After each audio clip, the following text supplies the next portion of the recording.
In this video, we are going to solve question number 1 and question number 2.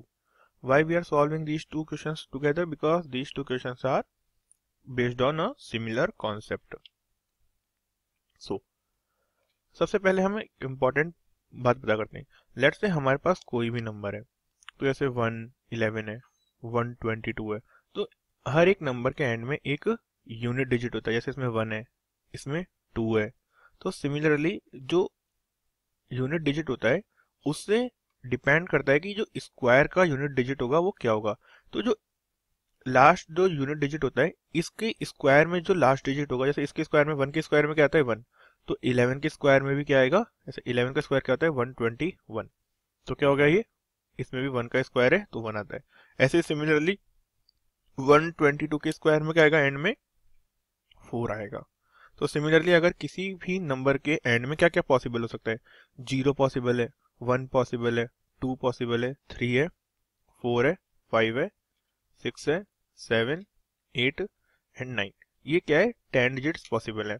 तो अब 10 digits possible है, तो 0 अगर होगा एंड में तो क्या आएगा, स्क्वायर में 00 आएगा. 1 होगा तो क्या आएगा, एंड में 1 आएगा. 2 होगा तो 4 आएगा.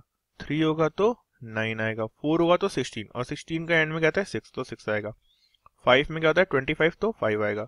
6 में क्या आता है 36, तो 6 आएगा. 7 में क्या आता है 49, तो 9 आएगा. 8 में क्या आता है 64, तो 4 आएगा. 9 में क्या होता है 81, तो 1 आएगा. तो ये आएंगे किसमें, एंड में. तो अब हम देखते हैं इसमें हो रहा है what could be possible ones digits of the square root of each of the following numbers. तो अब हमें बताना है कि इनमें से कौन कौन से पॉसिबल हैं. तो किसके स्क्वायर में एंड में 1 आता है, तो 1 के स्क्वायर में भी एंड में 1 आता है और 9 के स्क्वायर में भी एंड में 1 आता है. तो जो क्वेश्चन नंबर 1 है उसके फर्स्ट पार्ट का आंसर क्या हो गया, 1 एंड 9, क्योंकि इन दोनों के स्क्वायर के एंड में 1 आता है.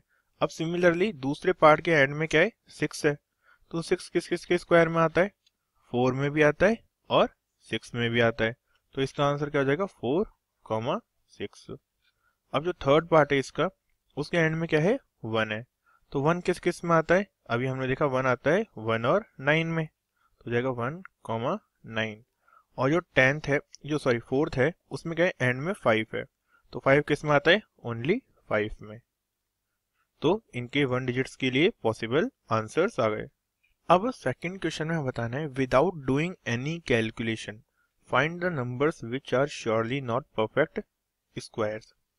तो अब स्क्वायर होने के लिए क्या कंडीशन होती है, उनके एंड में सिर्फ यही वैल्यूज होनी चाहिए, यही इंटीजर्स हो सकते हैं. तो क्या 3 किसी का स्क्वायर हो सकता है, नो. तो अब हम क्या करेंगे, सेकंड क्वेश्चन में इसी बेसिस पे हम सॉर्ट आउट कर लेंगे. तो 3 किसी के स्क्वायर में नहीं है, तो क्या है 153 क्या होगा, किसी का स्क्वायर होगा, नो. ऐसे 257, क्योंकि 7 भी किसी के एंड में नहीं होता, तो ये भी स्क्वायर नहीं होगा. 408 हो सकता है, 8 भी किसी के एंड में नहीं है, तो 408 भी स्क्वायर नहीं हो सकता. और बचा 441, तो 1 होता है किसी के एंड में, तो ये एक पॉसिबल है. तो surely first, second and third ये तीनों क्या हैं, ये तीनों ही मतलब हमें पता है कि ये तो स्क्वायर्स नहीं है. So this is the answer for this question.